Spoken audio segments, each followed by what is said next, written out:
Do you know why I do that? No. So You're clapping for me? yeah, I'm clapping for you. But also it helps me line up the audio. Okay. So I get the audio from the cameras, and then I get the audio from here, and it'll be like the spikes. You ever seen the thing in Hollywood where they're like, action? Yep. I don't know what the name of it is, but that's what I do here with the audio. Okay. So then when I edit, it's just easier for me to be able to line up the audio, and then I mute the cameras. It's a whole process. I'm boring you now with technology. That's so cool. Yeah. Wait, I want to do my mic like you. How'd you do that? I told you, Oh, you good. can adjust I it. got it. No, but you gotta like move it closer to you. Yeah. Okay. Yeah. Pretend like you're about to eat. That's like what it would be Okay. depicting. Okay, cool. Joining me on the show, my friend Briana Siaca. Did I say that right? Yes. I don't think I asked you how to pronounce it, but I Wait, say it figured it again? was Siaca. Yeah, that's right. I'm pretty nice with like pronunciations. People mess it up all the time. What's the weirdest one you've gotten? Chaka, I don't know. Some weird stuff, but Well, whoever said Chaka is an idiot because it's actually pronounced like that because it comes from Italy. So it's Siaca. It's a little town in Sicily. So that's where it derives from. So I'm like surprised people pronounce it like that, but they mess it up hard. You did it right. I get Diaz a lot because it's dais. Oh. Like on the dais, like, oh, this speaker's on the dais. Yeah. Or day is, like, what day is it? You just like say it quick. But I get. I've been saying Diaz. Oh, dude, all the time. I get Diaz for years. Like even mail. Yeah. I'll get mail and it's like Diaz. I'm like, well, I'm not opening that up for the most part. But thank you for coming on the show. I've been trying to get you on for a while. Yeah, no problem. I'm happy to be here. Studio's sick. Thank I'm really you. happy for you. Thank you. I appreciate Killing that. it. Yeah, I'm trying. I'm trying. I shared some news with you that I can't share with other people yet because it's confidential. Yeah. So it gave you a little VIP treatment as well. I Thank feel you for so the special. round of applause. But I wanted to ask you something. I want to just get an idea because I've been having this issue as far as I'm a big Kid Cudi fan. Okay. And his new album just dropped. All right. You're probably asking the wrong person. No. I'm not. So like, what kind of music do you listen to? I listen to everything. But you're going to laugh. I love country music. Okay. And it's shocking because I'm like from Long Island. I'm a New Yorker. What business do I have listening to country music, right? But I do like hip hop. I love old school R&B. So I dabble, The reason why I asked that is I don't want you to break down the new Kid Cudi album for me, but I want to use that as like the concept of this question I'm going to ask you where when an artist that you're a fan of drops a new album or like, I don't know, mixtape or some shit, like 5-6 songs, how many times through do you listen before you're like, that shit was trash or that was dope? Because I'm in a weird spot. I don't know. I think if I really enjoy one track, like I'll listen to that over and over and then I'll kind of like ease my way into the other tracks and then decide from there. But I think like, I don't know, once or twice, I feel like if the album's good or not. Do you disagree? No, I think anything more than 3. Like if you're like, I really like Kid Cudi. Yeah. So maybe I'll give it an extra shot if I really love the artist. Right, but if you don't, I feel like after one you have an idea. Yeah, it's like that you feel it or you don't. Yeah. Are you not feeling this one? Maybe because the expectations were really high. They're like hyped it up. Yeah, man. There's like 3 or 4 songs that I really enjoy. Yeah. But I don't know. That's a solid chunk of the album, though. No. Yeah, I think it's like 15 songs. Okay. So maybe like a fourth of it is dope, but the rest is trash. Yeah. So yo, Cudi, if you ever hear this, man, I'm a big fan, dude. I appreciate you. But I wanted to get you on for a while because you have a really unique and interesting story and life. No, you don't think so? No, I do. I agree. Yeah. Yeah, you can flex a little bit. You can be humble. No, it's interesting for sure. Yeah. I like that word to describe it, but good. I don't know. I feel like I love to dabble in things, so I have experience and like stories for everything, so I think because I get bored quickly. Yeah. So for those that might not have an idea of what I'm talking about, because I've also done a terrible job of actually introducing as far as like what you do, we're talking to what are your accolades? You won Miss Long Island. 2018. I'm Miss Long Island 2018. I placed top 5 in Miss New York. That same year? For the past 5 years. So, yeah. Consistent. Consistent. I like that. Consistent, right? Yeah. I model. I ring card. I also work a corporate job. I do a little interior design. Like I'm all over.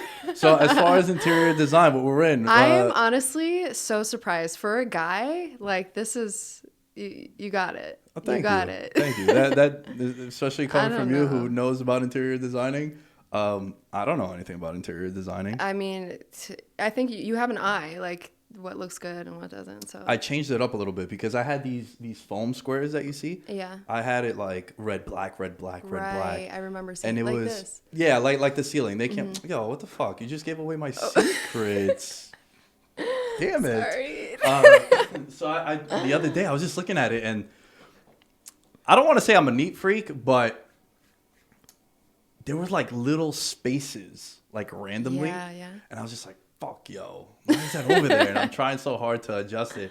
And then I was just like, I just took everything down and then I just made it one side one color, the other side the other color. And so far everyone's like, yo, this looks way better, looks cleaner and good. Sharper. I mean, I have brothers, so I know like what guys' places look like. But this is good. Good for you. Thank you. Yeah, it's been cool. It's been a nice transition. We'll talk a little bit more about that, but I want to go back to you. So, top 5, Miss New York. You won Miss Long Island. How long have you been doing this stuff? I started in 2016. Just like a random. I remember like seeing a random article in my college magazine. And it was the reigning Miss New York USA. And she like told her whole story. And like, it was just so inspiring. So I'm like, how do I do this? Like, I want to sign up. So I signed up that very day, knowing nothing about pageantry. I had no idea what I was getting myself into. And I was in for a rude awakening. I learned a lot in a very short amount of time. So 2016, so that's 5 years ago. Where'd you go to school? Pace University. Okay, cool. Manhattan. Yeah. I went to like 5 different colleges. It was a mess. I went to Buffalo State to play college football. I kicked there for a year, and then in between the fall and spring semester of my sophomore year, I transferred and went to CW Post. My parents bought a house from Astoria in Glen Cove, and I go there for the spring and fall semester, and then I get flagged for. I had 4 different addresses in 6 months. So I had my Astoria address, my Buffalo State dorm, like as far as like receiving mail. We moved from Astoria to my grandma's house in Jamaica for 3 months until like the closing and all that shit was. And instead of paying rent at the old apartment, we'll just like save that money for the closing and all that. Like buying a house is out of control. And then I have my Long Island address. So I lose like scholarship and grant money. So then I have to pay like, it's a private school, CW Post. Yeah. So that's a lot of money to have to dish out. So then I took a year and a half off from school, and then I went to Nassau Community. Okay. From there, I took another year off after that. Where is the CW Post in Long Island? It's on by Old Brookville. It's on Northern Boulevard. It's in Glen Cove. Oh, I didn't know that. It's in between like Glen Cove and, I don't want to say Roslyn, but it's around there. They had multiple campuses. I think one used to be in Brentwood. Yes, and then there's a Brooklyn campus as well. Oh. Yeah. So, and then from there, I went to Queens College for half a semester, and I'm like 24 years old. I've shared this story before, but I'm 24 years old. I had just started doing the podcast for about 6 months, and a friend of mine, Kathy, we grew up together from like elementary school, junior high school, high school. And we linked up again when I was in college. And we would always go and grab lunch together because like I had long ass days. Yeah. as far as like my first class was at 11:30. Oh, like spread out schedule. Yeah, and then my night class Monday nights was at 6:30. So instead of going all the way home and then coming back, because I also had like a 3 o'clock class, so I didn't have time to go commute. I would just stay there on campus. And she's like, dude, all you do is fucking talk about your show. She's like, that's all you talk about. I was like, yo, it's all I love doing. Yeah. And she's like, you should just do that then. Yeah. Yo, that same day I'm in my Greek class and I'm sitting back. I'm like, I speak Greek. I read it. Yeah. I'm very fluent in it. Whenever I speak it, people are like, yo, you're not American. You're like, that's so your cool. Greek is like as if you were actually from Greece. Nice. So I just got up and I was like, yo, I'm out. I told my teacher, I was like, I'm out. She's like, where are you going? I was like, I'm out. Like, I'm just like not coming back. She's like, really? And she's telling me in Greek, like, you're making a big mistake. I was like, yeah, I'll figure it out. I was like, in my head, like at my core, I'm a hustler. Like, yeah. I thrive in chaos and in sort of like back against the wall. I'll figure out a way. It might not be overnight, but that's just like... That's a good trait. I get it from my pops. Yeah, I get it from my pops. Like my dad is an immigrant from Greece, didn't know the language, came over here and just he does the coffee thing in the city and he's like, yo, I've never been on a family vacation with my parents. And that's like a bucket list thing of mine. Oh. So I saw hard work. Yeah. Like from him, like never having a day off. I know I went a little bit off on I know. I just tell you. No, I love the story. I feel like, I love it. So you see this article in a magazine or whatever. Like, is there recruiting? Like, can say I'm a recruit, right? Like, is there? Like, I see someone like you and I'm like, oh, yo, she could be in beauty pageants. And then I come over to you and I'm like, oh, here's my card. I know this sounds like super creepy, but like, here's my card. I think you'd be great. Yeah, that's how I was recruited for Miss Long Island. So in the audience, my first year competing for Miss New York, the directors for Miss Long Island saw my family and they're like, your daughter's from Brentwood, like have her compete here. You know, if she doesn't win this today, you know, and they gave them the card and everything. And my family was so excited. They never gave me that card. But they ended up reaching out to me on Instagram. They're like, you should compete for our title. And I did. And I won. So it was really fun. So that's in 2016. That was 2018. I was already competing 2 years. So in those 2 years, like, what do you go to, like, your town? And is there like a town? Like, what are the stages to get to Long Island, Miss Long Island? There are no real like requirements or, you know, prerequisites. It's just if you live in Long Island, you're a resident of Long Island, you're from ages 19 to 27. And you could just sign up for the pageant. And there's like some funding, you have to pay a lot of fees but yeah, anyone can sign up.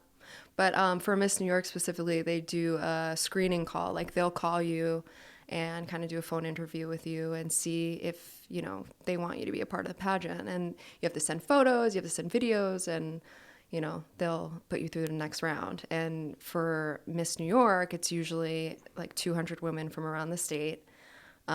So she was telling me this when I got my interview call after I read that article. She was like, you know, it's 200 women, you know, 200 of the best women from New York, you know, coming to compete for this one crown.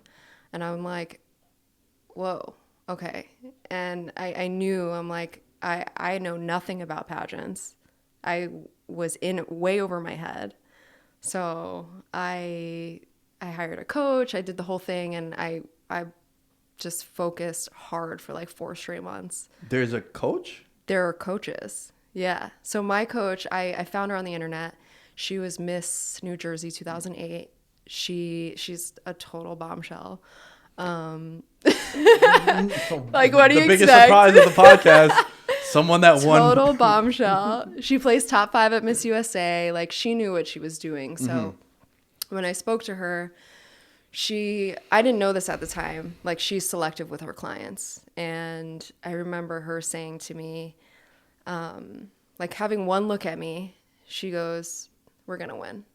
Huh. And I was like, I know nothing about pageants, Tiffany. Like, she's like, we're going to get you that crown. We're going to win. And I'm like, here I am, some random, like a girl from Long Island, you know, Brentwood, and, you know, not having any confidence, you know, like Brentwood is super overpopulated.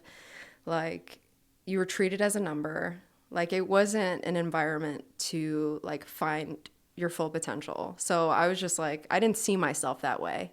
When she said that, I was like, whoa, okay, maybe she's just joking. But later I learned that she wasn't kidding. So we really went to work, and, you know, pageant weekend came and we crushed it. Now, this is all for Miss Long Island. This was for my first year competing at Miss New York, my first ever pageant in 2016. So you skipped the Long Island part of it and went straight to the state? I skipped the Long Island. It's not, I mean, it's pretty traditional to do that. Long Island, you could just sign up and they'll sponsor your way to Miss New York, or you sponsor yourself to Miss New York. So you could sign up for a local pageant and they'll, you know, pay for your gown, your training, your sponsorship fees, and they'll put you through the pageant. But if you just want to sign up for Miss New York, you have to interview on the phone and do all of that and then pay your own way through. So you have no sponsors, it's just you. That's the only difference.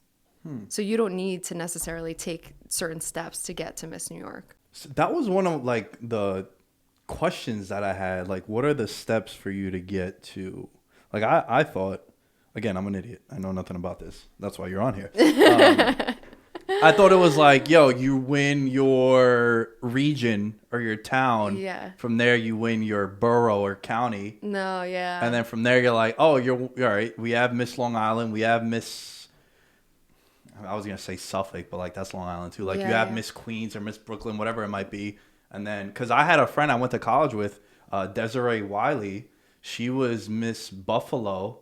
And then she was, I think, second in like 2010, 11, 12, like around there, because we were still in college together. Okay. In Miss New York. Oh. So yeah, they'll do like local titles like that, but it's not. That's not a requirement for you No. to go into your state. No, it's not. Yeah, no, it's not. It's just like an easier way to get to states. And I personally signed up for Miss Long Island because Miss New York is expensive. And I found out that they pay for everything, and, you know, they're your coaches, and like they make it so easy for you. So I'm like, I'm going to compete for Miss New York anyway. Like, I have a pageant bug in me, and I'm like, I'm going for that title. So I might as well have some help. So I did this pageant like super last minute, and they helped me all the way through. So, but you could just sign up. The sponsor thing that you're talking about, is that process expensive, like for you to fund to go into Miss New York? Yeah. So it's about $2,000 to sign up. Actually, Just to sign up? No, it's $275 just to sign up. That's a registration fee. And then you have sponsorship fees. They break it down for you, but at the end of it, it's like $2,000. And then gown, and then swimsuit, and then training, and like everything piles up. I think my first year I spent about $10,000. Stop. Competing for Miss New York USA, yeah. And I knew how expensive it was going to be because she started rattling off all of these fees on the phone, and I'm like, holy cow, like I don't even have a job. I'm in college, you know, how am I going to afford this? And How did you? I started fundraising. I worked at the Waldorf Astoria at the time. I was like reaching out to people, like business people. The one in I the knew. city? Yeah. Bro, that's where my cart is. Yeah, I know. Right We across spoke the about street. this. I know. That's crazy. I probably got coffee from you back in the day. Maybe. Who knows? Yeah. Was the coffee good? Just say yeah. Fuck it. Why not? Yeah, Right, yeah, super good. That's so wild. Now it's not a hotel no more. It's I like a know. residential. It's chaos. There's always really like sad. not riots, but there's always protests out there. Like it's some Yeah. sketchy shit that went down. That I used to want be to protest out there. that was a landmark. Like a historical Yeah. American landmark, yeah. We And the used to Chinese make- purchased it. Like it's really sad. It's really sad. I would see hundreds of actors Yeah. when teams would come into play. They'd stay there. Every single president stayed there. Yeah. There's like a secret underground subway at the bottom. There was, anytime they would have the UN meeting in the city, we would get kicked out from our corner. We would be able to like... Because all the streets are closed. All the streets are closed, but my dad's been there 27 years. Yeah. Right? So like they know him. Okay. So they'd be like, yo, Tony, just move up. Like, instead of being on the corner, go like halfway up the block. And we would always kill it those days. But the thing that sucked was we never knew, like, there was one year where Monday at 9 o'clock in the morning, like, yo, y'all got to leave. You can't be here. It's like, fuck. So like that week we would order every day. Like, usually we get our order for the whole week. But with that, it's like, yo, every day's a coin flip. But the days we would work, we were making like double what we, because it's all these CIA and secret agents and shit, and it was crazy.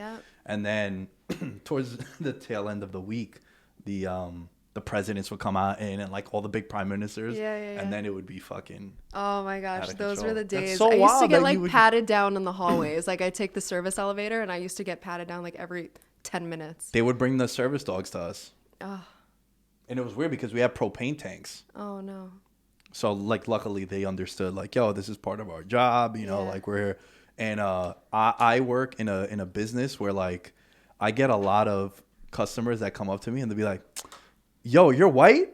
Like, you're not, like, because it's a predominantly Arabic business, like the street vendor, you know? And even, like, my dad is, like, off the boat Greek. Yeah. Right? So, like, he has you speak to my dad for 3 seconds, you'd be like, oh yeah, you're not from here. So when they hear me, they're like, yo, this is cool. Like, we didn't know that people like you work here. Yeah. But so you're working at the Waldorf and you're raising all this money. Yeah. And I had a few friends like from internships and just like connections. And I'm like, hey, I'm competing for Miss New York. Would you mind, you know, blah, blah, blah. And that's what friends are for too. Exactly. Yeah, like, of course. You know, this is kind of random for me and I'm just giving it a go. Would you want to support? You know, so I ended up self-funding and, you know, raising all of that money. And then,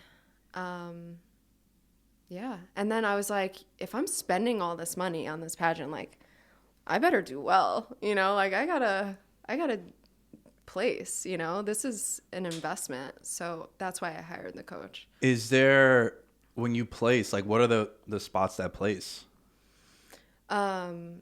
So first of all, how many girls, like when you did Miss Long Island, how many girls are there? Actually, no, not Miss Long Island, Miss New York. How many girls are there? Usually there are like 200 women competing. 200. Damn. Yeah. So 200 women. So the competition is broken down into 3 parts. Interview, it's done behind closed doors. So the 200 women that are competing all do an interview. And the next day, the second part of competition is swimsuit. So everyone gets to do swimsuit and then evening gown. Everyone gets to do evening gown. So that's the preliminary show the next day after the interviews. And then the final show, almost immediately, they make a huge cut to 20 women. So that final show is essentially just focused on these 20 women competing in swimsuit, competing in evening gown. Then they cut it to 5. And then you answer like a super political question on stage out of a fishbowl. And what kind of question did you get? Do you remember? It was like about like race relations. Like it was, should there be a certain, I don't know. It was basically like, should we let this race into the country even though they're associated with blah, blah, blah, blah, blah. And I'm like, that's ridiculous. A weird question to ask, no? I think because there was a lot of like terrorist attacks. I don't remember what was going on in the world, but it was a very relevant question. And they were like, should there be a certain procedure when letting in, you know, XYZ religion into the country? And I'm like, what the fuck does that have to do with a beauty pageant? So, right. But they want to see that you can answer any question on the spot. They want to see you're able to represent New York at Miss USA. Like, they want to see that you can think on your toes, can speak to a crowd, not knowing what's going to be coming your way.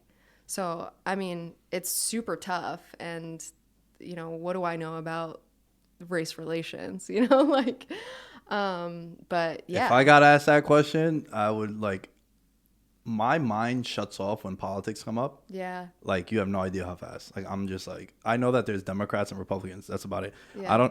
I don't even know what leaning left and right means. I'm being completely honest with you. It's just not your thing. It's just not my thing. Yeah. Like, it's just, so to hear that is wild. What kind of questions is in the interview? They just really want to get to know you. That's the only chance that the judges get to have alone with you. So is it like you're behind a desk and there's like the panel? I'm standing right in the middle of a room behind a panel of like 7 judges. They're just sitting there spitfiring questions one after the other. After like you're being like interrogated. So yeah, it's intense. Yeah, I'm sweating. My knees are buckling. The whole 9. Yeah. Damn.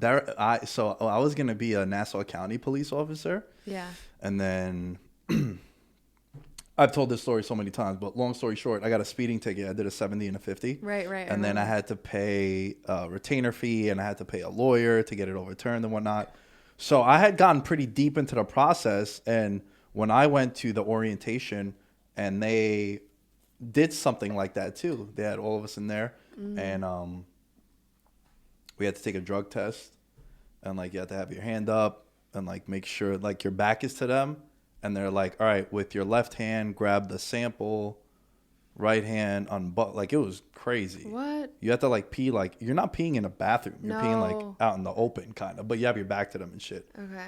And they're asking you, like, a bunch of questions because you had sent all this paperwork years before. Yeah. So they want to make sure that you're telling the truth and it's, like, matching. Like, yeah. You know? And it got to a point where they were like, oh, we're going to drug test you now. You ready? I was like, yeah, no problem. I'll go first. Like, it's cool. Like, what? I was like, yeah, man, I've never like smoked weed. I've never done like any drugs. I was like, I drink occasionally, but I was like, I don't even drink that much anymore because I had went through a body transformation where like I was 246 pounds, like the heaviest. Dude, I was round. Like my neck was like, it was bad. It was so bad. I was a dude who like, when all my high school friends would see me, or even my friends from the neighborhood would see me when I came back from college, like, dude, what the fuck happened to you? And I was like, damn, freshman 50. 50, yeah. That's exactly what it was. So I had went through this like body transformation where like I stopped drinking, I was eating right. So I was like, yo, I don't really drink anymore because look, like I took my working out serious, and they're like, yo, that's very good of you, and you know that shows like discipline, which was a big thing for them. So, like, I'm very familiar with the whole interrogating process with you. Do you remember any question? Or were the interview questions were a lot more rational than, like, you picked out of the jar race relations? Yeah, I mean, so I learned later on that if they don't take you seriously, they'll ask you, like, what's your favorite color? Or, like, why are you here? What's the most exciting part about the weekend you're looking for? Or some like super light questions. But I got, I remember. So one of my biggest role models in life, it's this woman named Ebony K. Williams. And I met her that very day, and she was interviewing me. She's a lawyer. She's a newscaster. Like, she's just super badass. And I think she's actually going to be on Real Housewives of New York, the upcoming season. But anyway, safe to say you'll be watching. Of course, and like that's not. I don't watch that show, but I'll watch it now. She's just amazing. So on the interview sheet that you have to fill out and give to all the judges, one of them was like, "Who is your biggest inspiration and why?" And at the time, I said Marissa Mayer. She was the CEO of Yahoo, and I'm like, I want to be a CEO one day, and that's just like so badass. Whatever. So I put it on there.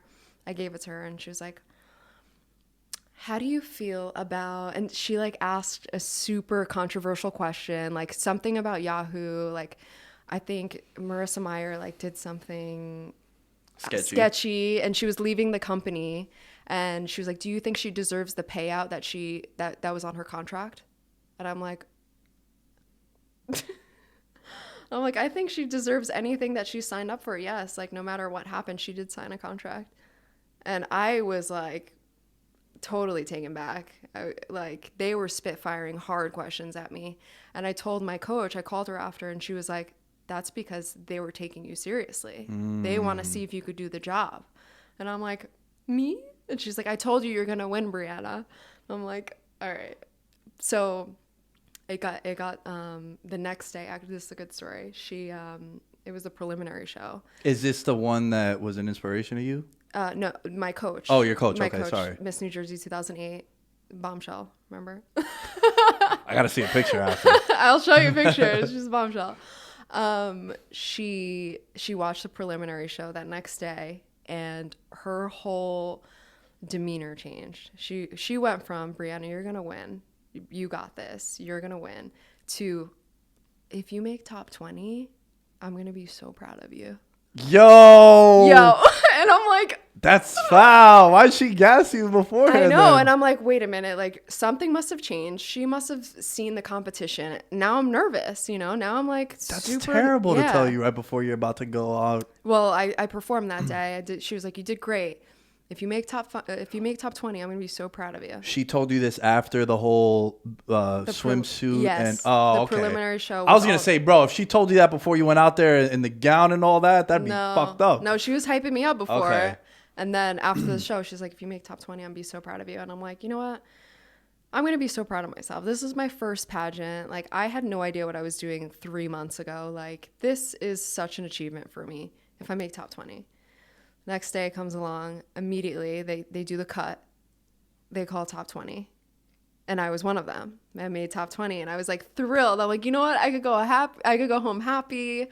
I'm so grateful. Like, I was super excited. And then, you do another round in evening gown. You really show the judges like your grace and your beauty and your confidence, and you're just like strutting in front of them. And then they make another cut, top 5. And I'm like, this is my first pageant. I'm not expecting to get top 5. That's ridiculous. I'm the first one called into top 5. I black out immediately. I don't see anything.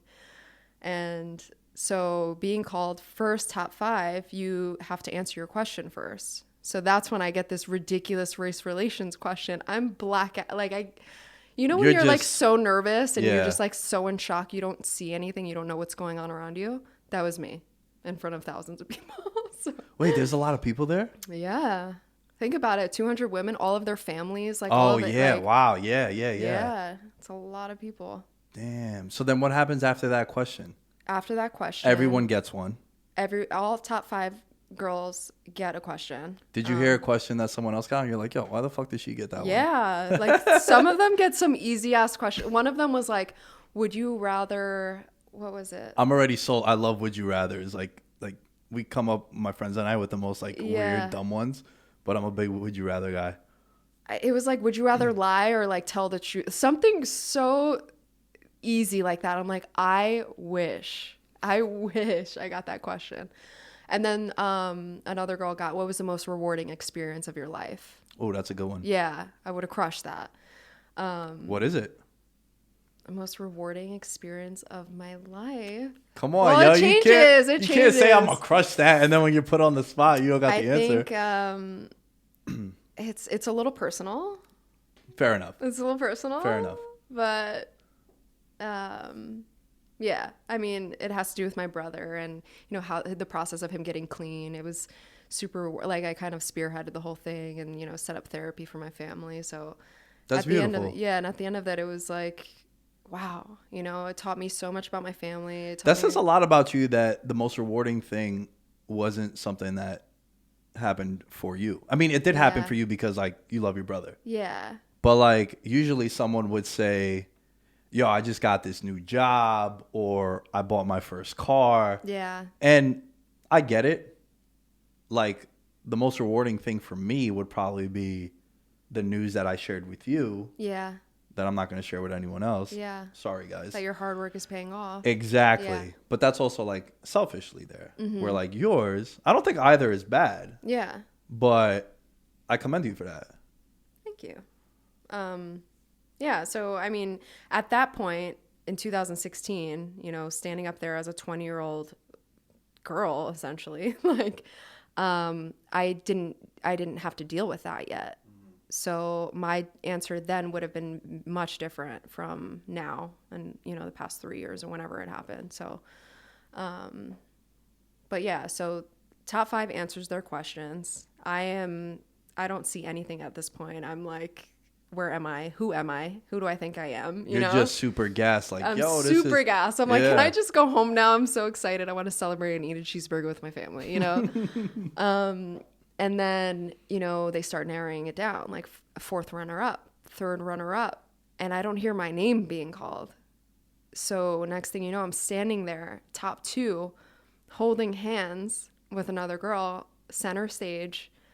My first pageant, I'm shaking. I'm like, what am I doing here? And I look behind me and I see the 200 girls that I competed with, like, or the 100 whatever.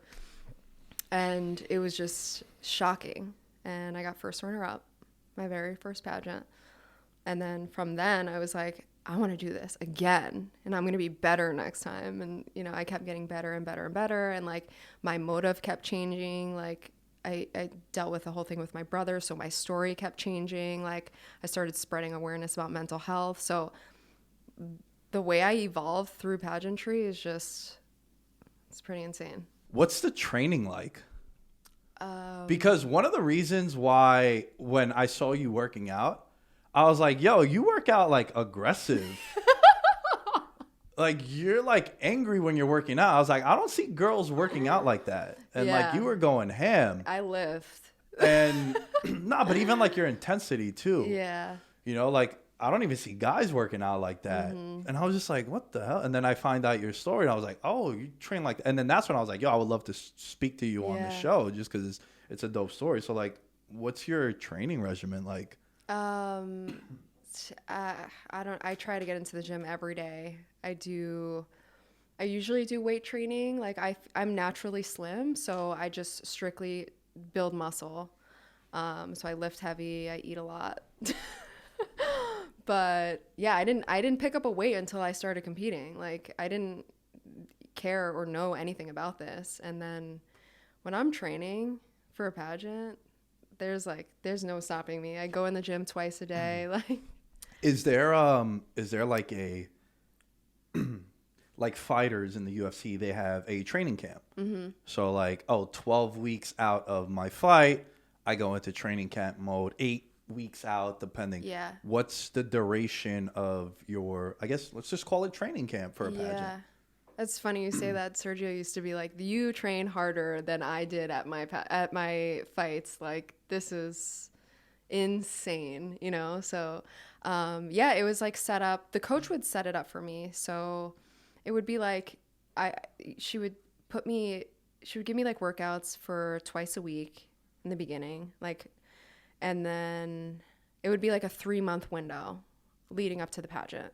So like the first like 3 weeks, I would go into the gym twice. I would do, certain, workouts. And then up into the pageant, like I think maybe like 3 weeks leading up to the pageant, I go in every single day. So, and then she makes me take a week off like right before so I could give my muscles a rest. There's like water training too. Like you don't want to like retain too much water. So you do like a weight cut? Yeah. Well, towards the end. So you could see my abs and all of my muscle definition on stage. Like I have to be dehydrated. Damn. Yeah, it's pretty intense. It's crazy. I didn't know all that. Yeah. Wow. And it just like taught me discipline. I never used to work out like that. And it gave me serious discipline. I can imagine. Yeah. If it's something like that, that's extreme. I didn't know that you had to basically doing a weight cut like a fighter would. Yeah. I mean, it's not like unhealthy. Like I just won't drink as much water as I normally would. Like I used to, during the training, I drink a gallon a day. That's pretty standard. But leading up to the pageant, I just like do like a glass of water or two. So you could see my muscle definition, everything I worked so hard for, like how else are you going to stand out against, 200 women? Right. So you want to have every single ab show, Yeah. How do you win a pageant? So, is there like scoring with like, Briana in her swimsuit got a 9. Like, how does that? The first step when they interview you, they kind of circle all of their favorites. So like they go through 200 women and they circle the names of who they want to see in the finals or who they're going to keep an eye out during preliminaries. So they'll do like a little circle. The next day, they'll keep an eye out for their like little circles or any other girls that stand out to them. And I mean, I'm not sure exactly how like numbering works, but they'll narrow it down based on like the consistency of the girls that each judge chose, you know? So like if five judges chose me as their top 5 or like their favorite girl or their winner, like I would obviously, you know, be up there somewhere. So, but that's where it messes with you. Like if one guy really likes me and then one girl is like, she's too short or she's blah, blah, blah, she'll rank me as her number 5. And then, you know, 3 people rank me as their number 1. Like this ranking will screw me up and give me first runner up, you know, when someone who has a consistent second place across the board, she'll be the winner. And that's happened to me. So they take like the average of all the. Yeah. It's really messed up. What kind of stresses are you going through when you're up there? I think each year, like you see who returns, and a lot of the times like that gets in your head, you know, like could it be her year or could it be my year, you know, like so constantly comparing yourself to other women. Like at the end of the day, you're competing against yourself, like your mind, you know. So it's very mental. Like this whole process, it's all mental. It's like, how confident are you really? You know, it's a true test. So. Damn, yeah. So you're like sizing girls up. You're like, oh, yeah. I saw this chick the last 2 years. And yeah, and like girls do that to me too. They're like, you placed top 5 for the past 4 years. Like, girl, I'm not making friends at these pageants. Girls don't want to talk to me, you know? Like they're sizing, they're sizing me up too. So yeah, and you get in your head, you like think about all the questions they may ask you. They're like, oh, you know, are they going to ask about Donald Trump? You know, are they going to ask about, like, you just don't know, you know? So, and you're wearing 9-inch heels. So you're like, am I going to fall? That's also a big one. People fall all the time. Like, it's really sad, you know? And the stage is like a little slippery. Like they do like a little glossy stage to make it look nice. And I remember one year, like one girl was sweating on stage. So there was this one spot where everyone slipped. I slipped once in my dress. I stepped on my gown and I slipped. I did like a little 1-2 and then I got back to it. Stanky leg. Right. How'd you feel when you won Miss Long Island? I was shocked, you know, because I lost, well, not lost. I placed first runner-up Miss New York and then second runner-up at Miss New York. And that's when I went and competed for Miss Long Island. So I didn't know what it felt like to win, you know. I was getting so close. So when they announced the first runner-up's name and it wasn't mine, I'm like, really? You know, like seriously? And then I just broke down. I'm like, no way. I look into the audience. My family's hysterical. Like they're so happy. Yeah, it was really emotional. Are there other girls like you who consistently finish that high? So is that like a feather in your cap? I mean, I like to know that I'm consistent because each year the judges panel is totally different. Oh. Yeah, they want a different thing. Like it could be like a newscaster. It could be a former NFL player. Like they pick the most random people. To judge these pageants, and they always want a different thing. So like to know that I'm consistently chosen at that high ranking, I'm like, it's a nice feeling, you know, but it's also super frustrating. Yeah, because like you haven't really gotten over the hump to actually take it down. I'm like, what is it gonna take, you know? How much longer can you compete? I have 1 more year that I'm eligible. I'm 27, so that's the last. And then that's it? Like, you can't. That's it. Damn, you're like an NFL running back. Right?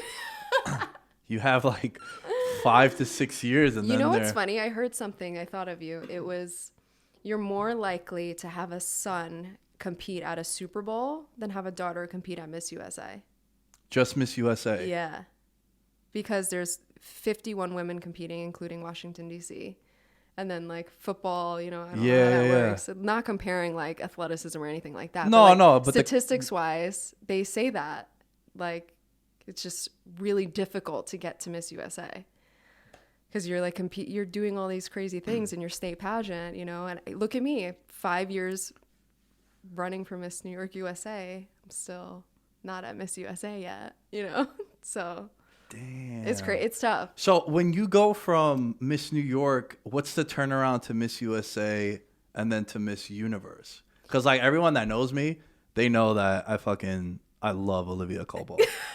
She is like, first of all, to win Miss Universe means like there's like aliens and shit. There's like outer space, and they said that the number one.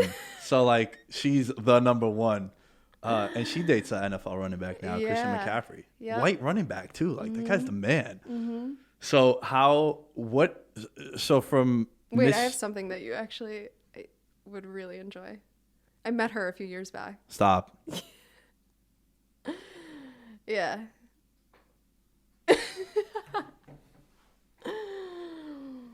I met her at a New York Fashion Week event. Bro. We look like sisters. Yo. Listen, Isn't that funny? This is the best thing you've ever shown me. This is amazing. Good for you. Yeah. This is dope. I mean, great girl. I'm just going to leave it at great girl. Nowadays you could get in trouble if you say something outrageous. So I just don't even go there. I just say great girl. Just great girl. Great girl. Beautiful. Yeah. So that's amazing. Yeah. So the pageant world is small. Like you kind of run into. I met a few Miss Universes, all amazing women. But yeah, you start. Is it like a sorority kind of? No, I mean you kind of go to the same events. Like I met her at a Fashion Week event. I met Demi Lee, who's married to Tim Tebow. I met her at another. Tim Tebow, just from one Miss Universe to another. I know. Who got it better than him? You got to type. Oh my goodness. Yeah. Guy's so hot too. Yeah. So I met her. She's wonderful. But yeah, it's kind of small. So I want to go back though, because I got sidetracked because Sorry. the girl sprung with. But so you go from Miss New York. What's the turnaround from Miss New York or Miss Texas, whatever it might be, then Miss USA, and then from there to Miss Universe? So, every state pageant takes place at a different time of the year. Oh. New York is in January, and it's the biggest state pageant. So the other pageants will like run through the summer and like at the beginning of the fall. Miss New York is usually the latest pageant, and from January, that's when it typically takes place. It was postponed this year. Miss USA is around the summertime. So all of the 50 states have their girls, and they all train for the pageant in the summer. And it's usually televised on Fox. And the winner goes to Miss Universe and competes with 90 different countries. Damn. Yeah. That shit gotta be life-changing if you win Miss Universe, right? Yeah. You get to travel the world. You get to work with whatever charity you want. I mean, all the brands that would hit you up to give you just free shit. Well, that too, I love free shit. Yeah. So like when I just see sponsors, I'm just like, yeah, send whatever you want. It's all good. Of course, yeah. I'm sure they get a lot of free stuff. What does the training change from like local to from what you've heard? Or do you just kind of keep the same regimen? I know you get a whole new team. Like as soon as you win a state pageant, they just are full hands. You mentioned how there's more funding and there's more attention on you. Yeah, like you have a budget to work with. Like you have a walking coach that's designated, for Miss New York. You go to like pageant boot camp, where they like, work hit you with chains and shit. Basically, you you do a lot of push-ups. Yeah, you get dress money, you get wardrobe money. A lot of companies reach out to you and say like, hey, I'll give you an outfit if you could take a picture at Miss USA. So a lot of that stuff. But I don't know how much it changes, like, preparation. Probably not much. It's super intense, both of the pageants. So, yeah. That's fascinating. It's crazy, right? Yeah, I didn't know all these. I probably knew as much as you do about pageants when I first signed up in 2016. I knew nothing. Zero. I didn't know anything. I thought there was still a talent portion, but that's a whole different organization. That's a Miss America organization. Totally different system. It's not like sexy, va va boom, Miss USA, Miss Universe, Olivia Colpo. No, it's like philanthropic, very like scholarship based. So how would you describe all that? Like, I had wrote to you and you're like, dude, I hate how that sounds. When I was like, are you a model? Oh, only because like I do so many things, and I feel like you don't want to be pigeonholed in one thing. Yeah, like when you think of models, you think of like, I don't know, you have your own like preconceived opinions about models. Right, and then also now with social media, there's like Instagram models. Yeah, where and I'm very far from that. Yeah. The one thing I like about you too is that your page is private. Yeah, I think that's dope because it's a weird thing, right? Like, and I'm gonna sound very hypocritical. I totally get it because everything that I do and that's been funded from like just everything is because my whole brand is on social media. Right. So I can't have my page private. Of course. But I think it's dope when a girl does. Mm-hmm. It's like a weird sort of like, I don't want to call it a red flag if her page is public. Don't get it twisted. Yeah. But I think there's something attractive to a girl who has her page private. Because in my head, I'm like, she doesn't seek Bob 765's opinion. Right.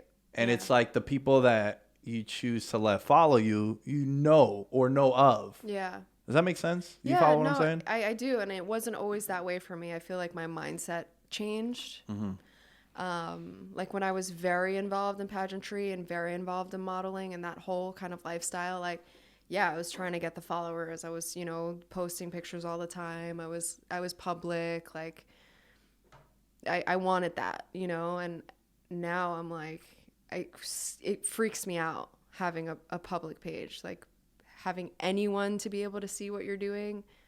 It freaks me out. I understand from a business perspective, it makes total sense because it's easier to find the business and interact with the business. But for me, I'm like, there's just simply no reason. It doesn't interest me anymore, I like my little private lifestyle. Like, it's just, yeah. That doesn't hold you back from anything, does it? No. Like as far as like the competing and the beauty pageant thing? No, I think if I decided to compete again, it might hold me back, like representing the state of New York, going to Miss USA. Like, people are going to want to see what I'm doing with my title. So I would do it for that reason. You'd be an idiot not to. Right. Yeah. Just being honest with you. No, like, at that stage, you shouldn't. Like, I know. Right now, for me, it's the perfect situation. But, if I did get that title, then I would make adjustments for sure. Dude, you freaked me out one time. Why? Because we talked about you coming on the show March of last year. Oh, yes. Like right when COVID happened. Yeah. Actually, no, that's a lie. We had started talking about it like way before then, like almost a year ago. And then I hit you up during COVID and I was like, yo, if you want, we could do it over Zoom, because like this was like early stages of COVID. And you were like, yeah, yo, I'm down to do it. I think it'd be awesome. I'm going away. And when I come back, let's link up. A week goes by, 2 weeks go by, 3 weeks go by. I'm like, where's Briana at? I haven't seen her like post anything or whatever. So I go to look you up and I can't find you. Yeah. I'm like, yo, did this don't did this lady really block sweet me? Lady. I was like, yo, did this chick block me? I was like, I wasn't even creepy. Like, what the fuck? I was like, I've never been blocked before. Like, one of my buddies blocked me, but he's a bird anyway. We'll leave that for another conversation. Uh-oh. But I was like, yo, did this chick block me? And then you pop up like in October. Oh, yeah. And I just DM'd you. I was like, yo, you fucking tripped me out. I was like, I thought I did something wrong. Yeah. I just never what went into that? Like, because I know I bring that up because of like the private page, and you don't post much. Yeah. Social media is a weird thing. Like, I just finished reading this book, The Coddling of the American Mind. It's about how the millennial and Gen Z generation got set up by our parents and grandparents to fail because of the coddling of our society. Yeah. It's like, Briana doesn't want this speaker at this school. Well, then the whole school needs to bow to Briana. He can't come and speak at the school. Or it's like one thing that the Jonathan Haidt, he's an NYU professor. He talks about the peanut allergy. Briana's allergic to peanuts. She can't have peanuts. The whole school can't have peanuts. Yeah. But then Briana graduates high school, graduates college. She goes to a job, and they're going to be like, girl, it ain't like that. Like, you got to deal with it. Yeah. So one of the questions that I do on the 6-pack, which is a Patreon exclusive, which we're going to do after we record, I want to bring it into this here. And it's, what's your relationship with social media? So, like I mentioned before, like it was much different for me. Like I was interested in, how many likes I'm getting, like how many photos can I post this week? Like what's my reach? I was so consumed. Like when I was, modeling and, doing a lot of those things. But I feel like, I don't know. I've been like going on this mental health journey, and I've been trying to protect my peace and protect my mind. And, because the mind is fragile, you have to really regulate what goes in and, what you're consuming. So I took a little social media, mental health hiatus from, everything. And it was really nice, like I didn't know why social media was serving me. So I had to kind of take a step back and, just focus on myself, focus on my goals, focus on my mental health. And when I got back on, I had to decide, like, how am I going to benefit from social media? Like, how am I going to use it to benefit myself and others, So I did a cleanse. I swept through who I follow, and like if it didn't inspire me, if it didn't make me better, if it made me feel like trash, like I would unfollow and follow accordingly. And now, I'm very selective about what I post. Like, am I inspiring others? Like, am I able to, allow my followers to better get to know me instead of putting on this facade like everyone else? I like my posts to be deep and meaningful and, actually have substance. So I totally revamped my social media. So yeah, I don't know. I think it's just so important to just protect your mind. And, especially with the constant comparison and like, thinking about others and like what they're doing and like how they look. And it's just so toxic. It's so toxic. But I agree with everything that you just said. I've talked about this a lot. I'm a big advocate for mental health as well. And, like, I kind of get turned off when I see activists or advocate, just because, like, I know people that aren't. They put on the facade. Like, they're down because it's trending. Oh, gosh. Like, that's very annoying. And it's just, like, inauthentic. Yeah. So the thing with me with social media is I had a rough 2018 where like I had like really bad dark thoughts. And I don't want to say it was comparing, but it was more so of, actually I would say it was comparing, because I got like, I didn't know what I was going to do at that point. Yeah. I had braces on. And there's pressure. Based off of the comparison. Yeah, you have the conversations with people that are like, yo, so like, what do you do? What are you doing? Which I hate. Yeah. I hate those, especially as like a, like the hustler mentality that I have, as far as like, I'm gonna figure it out, bro. Don't worry about me. You just want to be nosy. Right. Worry about yourself. Like, worry about your shit, man. Like, fuck, leave me alone. Like, I'm doing my thing and I'm happy with what I'm doing. But, for me, like with social media, it's weird, right? That book talks about the spike in mental health, the awareness of mental health all started like 2014, 2015. And that's really when like Instagram became the big thing that it is now. And that's when like the early 2010s is when social media really blossomed into what it is now. I like social media. Don't get it twisted. It's dope, but I also take it for what it is.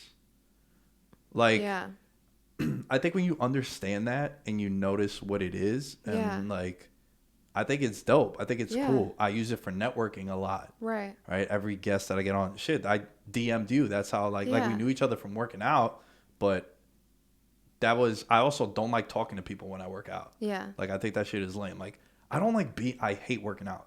Yeah. But I don't want to be fat again. Right. So like I work out, right? Yeah. So when I'm in the gym, it's like, you're focused. I'm like, yo, I don't want to be here. So let me do my thing. Like, hi, bye. Like, in and out. Yeah, let's just get out of here. Yeah. So like social media for me, it's a little weird. It's like a love-hate relationship, but I'll say that there's more love to it. Right. It's an incredible tool. I can definitely say that. And I think it's what you make of it, you know, like Absolutely. if you're using it to just, you know, as a way to escape and, you know, as a way to, you know, keep tabs on others and compare yourself to others, like, and subconsciously it could be so detrimental, you know, but if you kind of like refocus, like what are you going to get out of this? Like how does social media benefit you?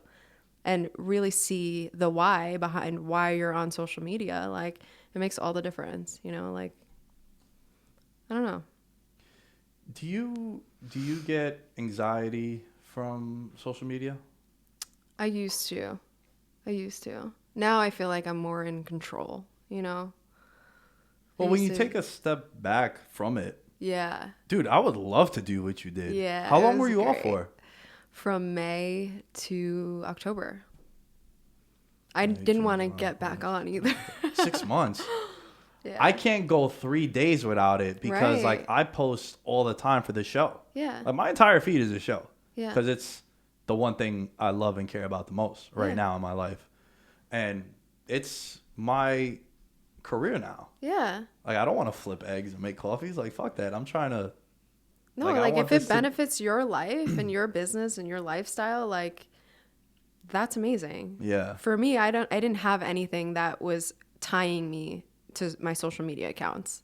How far into you deleting it did you get any temptation to go act? I'm talking to you like you were an addict. Right. Because everyone is. Yeah, you're absolutely right. This is what it is. How long are you on your phone? Do you ever check your screen time? I do. I'm not on my phone much. I try to stay away from my phone like the first, you know, few minutes of the day, sometimes the first hour that I'm awake. And I've noticed that helps me a lot, like have a productive day. But yeah, I try not to pick it up. And I almost look at it as a treat at the end of the day. Like, oh, I get to scroll on social media for a little bit because I had such a great day. You know, like I reward myself. Is that weird? No, it's not. You know why? Because that's how I feel about drinking now. Oh, okay. Like what a comparison, right? I like having a beer. Like, dude, I'd be in so much better shape if I didn't like beer. I love beer. And you were cutting my ass. You're like, yo, you like White Claws? I was like, nah, but I have it for the guests and like all my friends that come by, they like White Claws and shit. Yeah. But like if I want to have a beer. Like I like an IPA. I like a thick beer, a heavy beer. You know, 12% alcohol and shit. Yeah. So if I'm gonna drink now, it needs to be an occasion. It can't be Thursday afternoon at your crib. Right. Like it needs to be like, oh, it's Briana's birthday, or it's like, yo, I just got this new job promotion. Like, it needs to be an occasion. It can't be Thursday afternoon or a Tuesday night. Yeah. So, like, I reward myself that way. There you go. So, a little bit. And then it helps you, like, regulate, you know, how much you consume, you know? And same thing with social media. I'm on my phone I'm under 4 hours now. Okay. Still a lot. Yeah. But I was, like, the 8 to 9. Well, you do post a lot about, you know, your podcast, so that makes sense. Yeah. But there's also, like, I can't front, there's a lot of times where I'm just, like, going down weird YouTube rabbit holes. Oh, been there. Yeah. Are you on TikTok? I'm not on TikTok, no. Okay. Are you? I scroll on TikTok. So like you like TikTok. I like TikTok, but I don't participate. You didn't do like the busted challenge? No. What do you mean? Do I look like I would do the busted challenge? No, I know. But I'm just saying, like for the gram or some shit. Like maybe no shot. No busted challenge for me. My guilty pleasure. I think I told you this. I don't know if I have, but I go down gender reveal. Oh yes, holes. yeah. It's the weirdest thing ever. You dropped that bomb when we hung out once, or dude, when we were speaking once. It was like, it's the weird. I tell my friends, they're like, "Yo, that's the weirdest shit about you, bro." And it's hilarious. Yeah, I'm a sucker for it. I don't know why. I think it's because I'm an only child, so I would like to have like, multiple kids one day. But it's just a weird thing of mine. That, and you know what else? What? Surprise military returns. Stop. Do you like to cry? Oh my like, God. Yeah, I'm a softie. At heart, I'm a softie. I can't watch those. Man, those are Stop. Like the dude is catching and then the girl comes up. Those are amazing. Those are dope. But yeah, those are like the weird YouTube rabbit holes I go down. I start recently I started. So my dad has been in construction his whole life. He had a construction business in the 80s. Like, he's really amazing with his craft and his hands, and my brother is too. So I kind of feel like I got that somehow, which explains the whole like DIY and like interior design, like everything that I'm interested in. I get into these construction rabbit holes on YouTube. Yeah. Like rebuilding, XYZ, refinishing. It's you looking at me. It doesn't look like I would care about that, but I was in one today. That's hysterical. Yeah. That's so random. It's very random. Yeah. Dude, I want to ask you about, so like we met like working out at a gym, right? Yeah. I don't like talking to people when I work out. Yeah. A girl like you, attractive young lady at the gym, I got to hear some creep stories. What is proper gym etiquette? I feel like the gym is such a vulnerable time for a woman. Like, you're sweaty, you're not wearing any makeup, you're like a wreck. You're half naked, or for me, like I like to wear a sports bra and like leggings or shorts or whatever it is.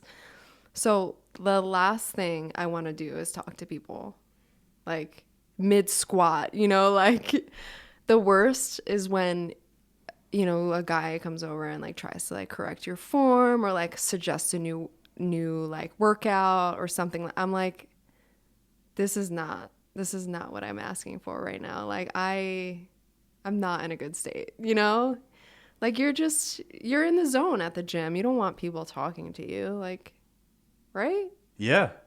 It's terrible. Yeah, it's weird. It's weird, like correcting a girl on her form. Like I've never done that. I feel bad. Like I was working out with my buddy John the other day, and there was a really pretty chick, and she comes in and like we were on like the turf at our gym. And we're doing like agility drills and whatnot. And we were there like first, right? So she came over and obviously we don't fucking own the gym. So like anyone could come over there. Yeah. And she's like, "Oh, are you guys using this area?" We're like, "Yo, we're about to move the ladder after this one drill. Then it's all yours." And she's wearing sports bra, leggings, really attractive girl. Like 4 different dudes went up to her. And me and my friend John are like, that's ridiculous. I'm like, I told him, I was like, "Yo, that gotta suck." I would hate going to the gym. Like, yeah. Luckily, when I used to go to the UFC gym, like everyone was super respectful, I never had that problem. And that's why I kept going back. I was in there every day because I felt so comfortable. I felt like, I was surrounded by my brothers. It was so weird, but it made me feel nice. But if I was getting attacked like that, it would discourage me from working out. Like, no way. Yeah, I don't think that there is proper gym etiquette. I think the answer is to not do that when someone's working out. Like, I think there's an exception, like if you're in a fun workout environment, like if you're doing a class like switch and you're like partnered up and you're like laughing and whatever it is, like, conditional boxing, like a class like Rumble, right? Something like that where there's one of the reasons why you go to that class is for interaction as well, and there's a sense of camaraderie. Like I get that, but I'm talking about like, yo, you're squatting. No, like mid squat, like 200 pounds, like someone like, hey, you should try to, lean your knees. And like, no, No. If I needed help, I would ask a trainer or I would ask somebody, you know? Yeah. So there's just really no excuse. Knows. Yeah. Yeah, man. I've heard some horror stories of girls in gyms, and it's just like. So these guys that were harassing this woman, yeah, what were like they saying? you could just, I don't know. I wasn't like, I had music on too, so I didn't hear what they were saying, but you could just tell it was like what you said. Yeah. Oh, you're not doing this the right way. Mm-hmm. You're not, you know, some people go down YouTube rabbit holes and then all of a sudden they're a fitness expert. Yeah. So you have that dynamic as well. Yeah. But it's just weird, man. Like, I've never done that. Just because, again, people think I say this to be funny. Like, I don't like working out. Yeah. When I get to the gym, I'll be at the gym for 2 hours, Briana, and an hour and 20 minutes of it, I'm actually working out. Like, when I get to the gym, I'm mad lazy. Like, I'll sit down, I'll do a bullshit ass stretch. It'll kill 20 minutes. I'm scrolling through something. Like, I take a while to get going, but then once I get going, it's like, all right, yo, let's go. Maybe that's what helps me to get going, because I'm like, I've been here for 20 minutes. I haven't fucking done anything. Right. And then that's when I start to turn up, and I want to get out. Like, I got mad shit I got to do. Yeah. You know, my daily routine is I wake up at 3 a.m. I come home at, it sucks. That's so early. It sucks. And today, especially, I was telling you when you pulled up, you're like, oh my God, it's so cold. I was like, bro, I got in my car today. And it was 12 fucking degrees. I don't remember the last time I saw that hour. 3, 4 a.m. No way. So I get home at like 11. I nap until 3. And then I go to the gym. Come back hopefully by 4:30, 5 o'clock. Eat, shower, and then I'm in here. Editing, doing some shit. What time do you go to bed to wake up at 3 in the morning? Midnight, 12:30. Okay. It sucks. What? I just can't sleep. I can't sleep. You drink coffee during the day? No. I work with coffees. It's crazy. I've never had a hot coffee. I'm a tea. What? I'm a tea drinker. I like iced coffee. Okay. But I also do the vanilla creamer. Oh, okay. My dad says, you don't drink coffee, dude. You have a little coffee with your creamer. Yes, that's exactly it. It looks like milk. It's right. It's all vanilla. So I'm just like wired like that for now. I've been doing it for like 5-6 years. Wow. And that's why the only day I could sleep in is Friday into Saturday. That's like tonight. I'm not doing anything. You know, I could sleep at like midnight, 1 o'clock. I don't care. But then Saturday, I'll wake up tomorrow at like 3 o'clock in the afternoon. Wow. With no care. Just because I have to. Does that mess up your sleep schedule for the following week? No, it saves it.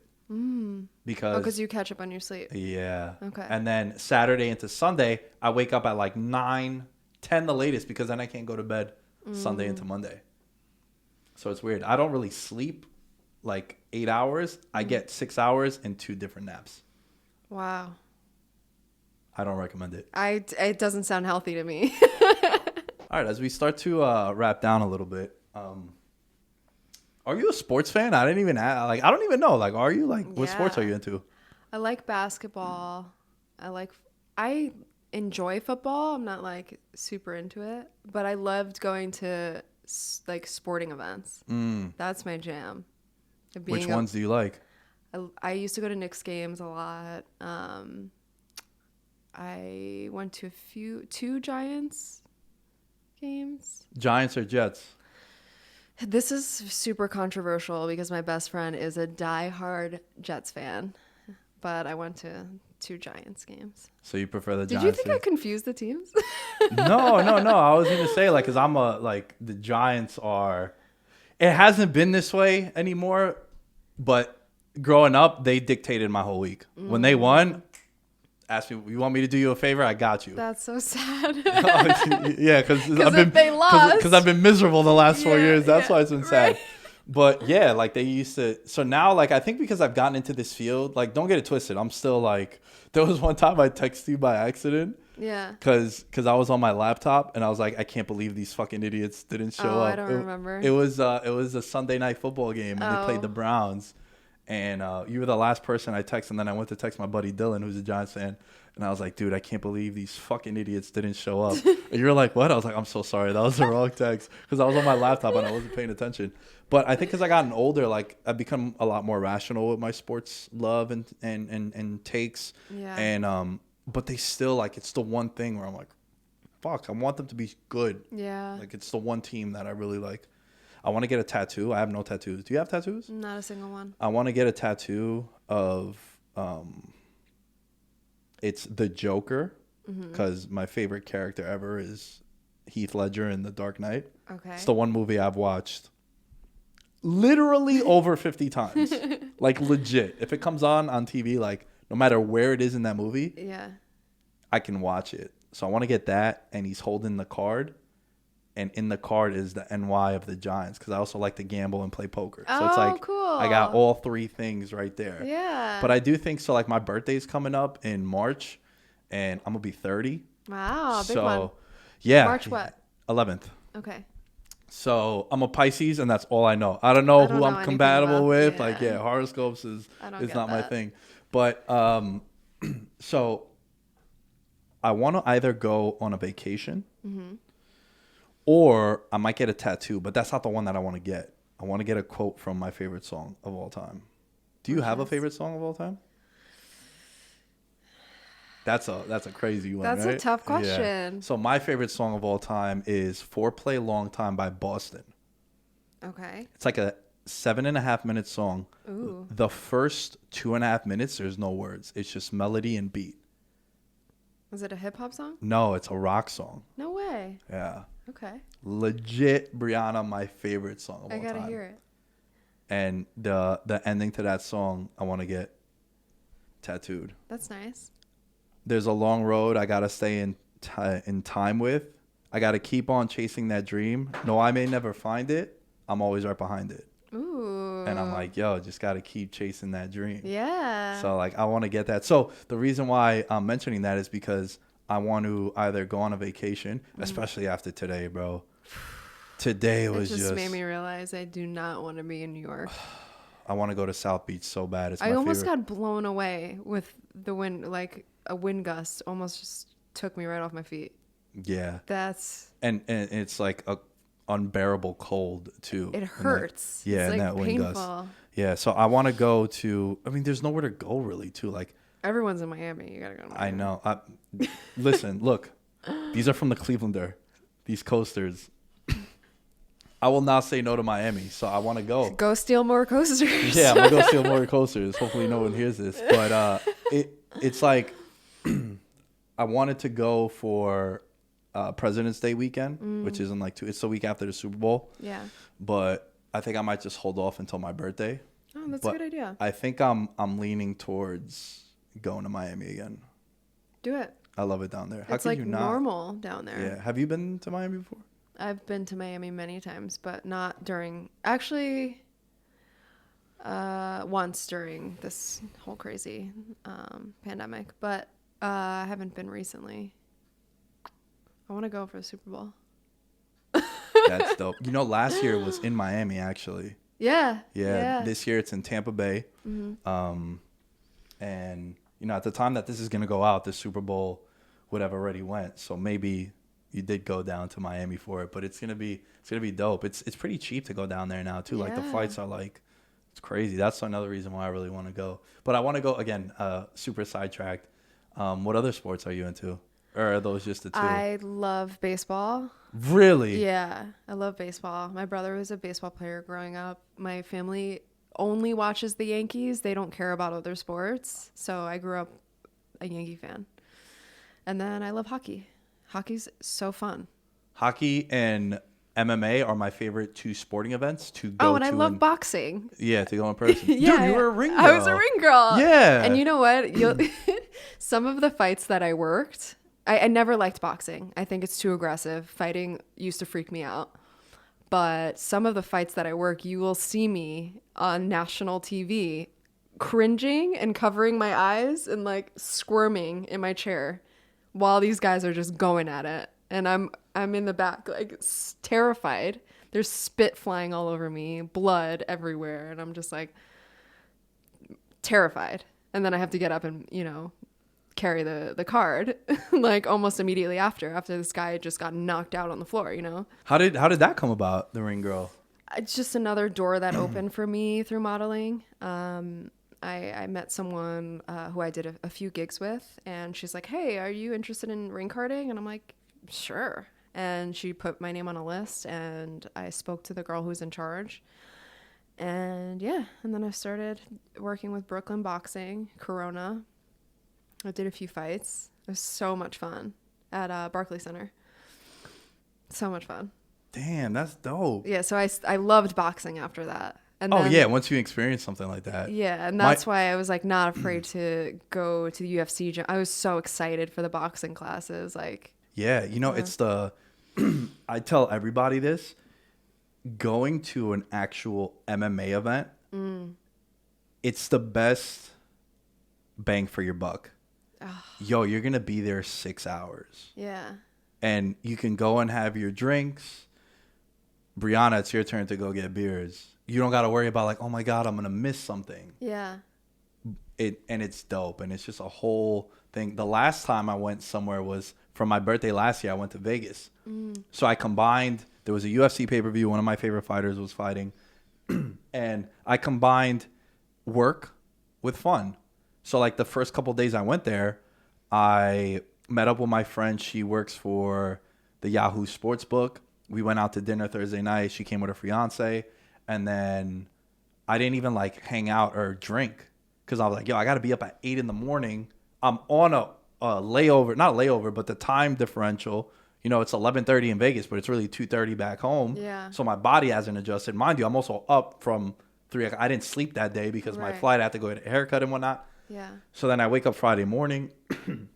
Then I go to like the official weigh-ins, and then I meet up with some people from Blue Wire, and I do all this networking. I meet a bunch of fighters. Then I go to my buddy Mike's house, who I've had him on the podcast before. He's the Diaz brothers, Luke Rockhold, all these like fighters. Daniel Cormier, who does UFC commentating now, he does like their training camp videos. He's friends with Jessica I. He's connected with me with all these fighters. And I went to his apartment to record Friday night. He's like, bro, when'd you come in? And I was like, last night. He's like, dude, we were at Hawkinson, like bottles and shit. Like, where were you? I was like, bro, there was no way I could have came out.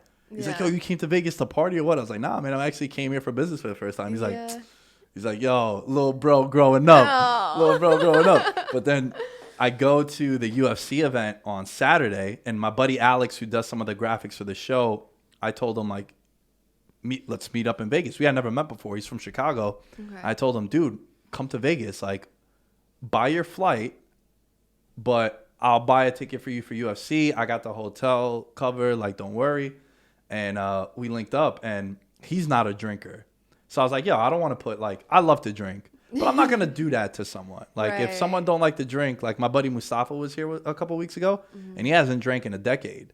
So, like, I'm not going to ask him, like, yo, you want, like, that's just weird. Out of respect, yeah, of course. I have courtesy to others. So, but when I got to the UFC event, one of the dudes that I met works for the UFC, so he was getting just mad drinks, and that was the first time that I drank when I was in Vegas. Wow. And it was I drank for like 7 hours. Oh my goodness. So then the event ends at 9:30 Vegas time. Yeah. Because they're behind. Over here in New York, the card ended at 12:45. Right. So all my friends are like, "Yo, we're in a group chat and shit." They're all going to sleep.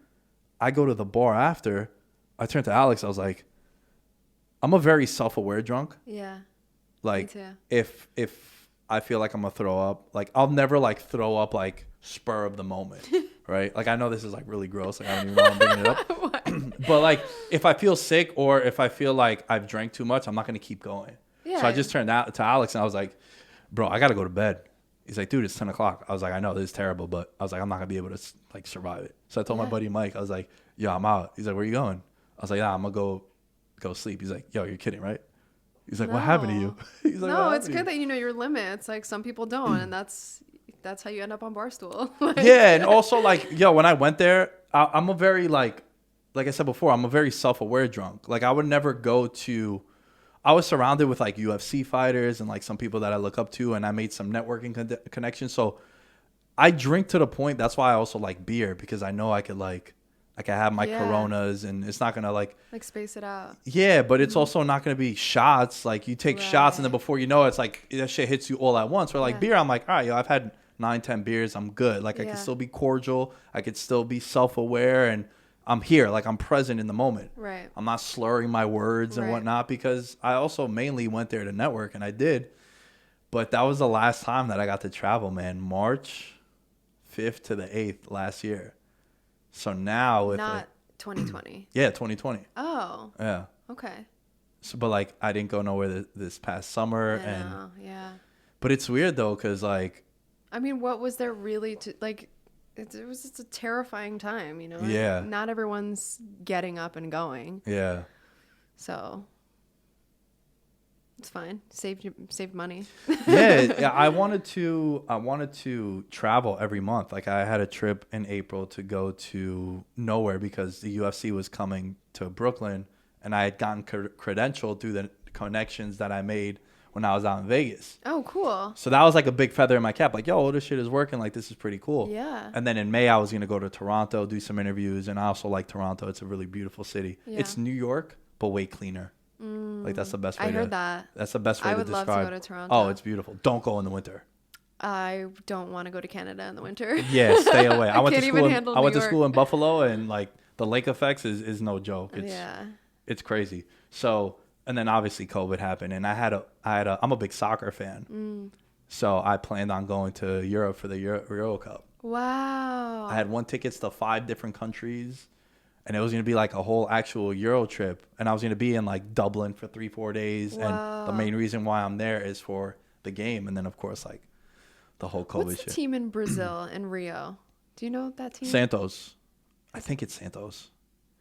I saw one game in Brazil when I studied there. It was really fun. Oh, you studied there? Yeah. No shit. Yeah, I did a few weeks in Brazil. I studied entrepreneurship. It was some course at Pace. But yeah, Brazil's sick. So I got to see my first soccer game in Brazil. Wow. They didn't sell beer in the arena. I'm never going there. It's illegal. Yeah. It's illegal there? Yeah. I don't know what it was. I think it was like banned at the time because of like the crime associated with alcohol. I don't know. But yeah, they sold non-alcoholic beer. Yeah, it was pretty whack. I'm just thinking about like, yeah, definitely for sure. Oh my God, I sound like such an alcoholic on this one. No, but like you want to enjoy a beer at a sporting event, right? Yeah, most def. And you couldn't do that at a soccer game. It was still fun. As we'll end the show on this one. Where is a place that you want to visit that you've never been to? I've never been to Asia. So I would really love to like do Thailand or, even like Singapore, Japan. My dream city to go to is Tokyo. Yeah. I would love that just for the cultural experience. Yep. Like I don't care about the beach, like, going somewhere tropical, beaches here, like whatever. I want to get a nice cultural experience. That's what I'm into. So, yeah. Tokyo would be cool. Tokyo would be sick. And also I want to go to Colombia. Oh, Colombia. I've never been. I would love to go there. I hear it's fun. Yeah. That's probably the South American nation I would want to go to. Yeah. It's sick. I've seen pictures. A friend of mine just went. He went 10 days. And he was like, yo, it's out of control. They love you over there if you're like American. Oh, yeah. They love you. All right. It's crazy. It's crazy. But dude, this was a pleasure and an honor. I'm happy we got to do this. This was really cool. Me too. This was fun. I enjoyed the conversation. I hope you did as well. Me too. I love it. Where can people find you? Follow you? Like, I know your page is private. I'm a little private these days, defeats but the purpose. I might make a few exceptions. Yeah. On Instagram, it's Brie _ CSI. So, incognito. Yeah. Too many underscores. I hate the underscore thing. 2 underscores. Yeah, I used to have my full name on blast, but like my employers would find me. Like everyone who I didn't want to find me found me. I can't use my name because someone else has it. And everyone calls me Lamb. Why do they call you Lamb? I never asked you that. So like I'm Greek. Okay. So for Greek Easter, we do the lamb on the spit. Mm-hmm. And I don't know, I was 18 or 19 years old, and I took a picture with my family next to the lamb, and my buddy Josh and Ralph just started calling me Lamb, and now everybody calls me Lamb, and even my mom does too, and like my dad. Yeah. That's so funny. So when I was, like you said, the employer thing, when I was being investigated by Nassau County, I couldn't use Nick Deus or Nicholas Deus. Yeah. So like I deactivated my Facebook from that time too. And I only reactivated it last year because now with Instagram, for you to promote shit, you got to have your Facebook link to it. Right. So besides that, I never post on Facebook, you know?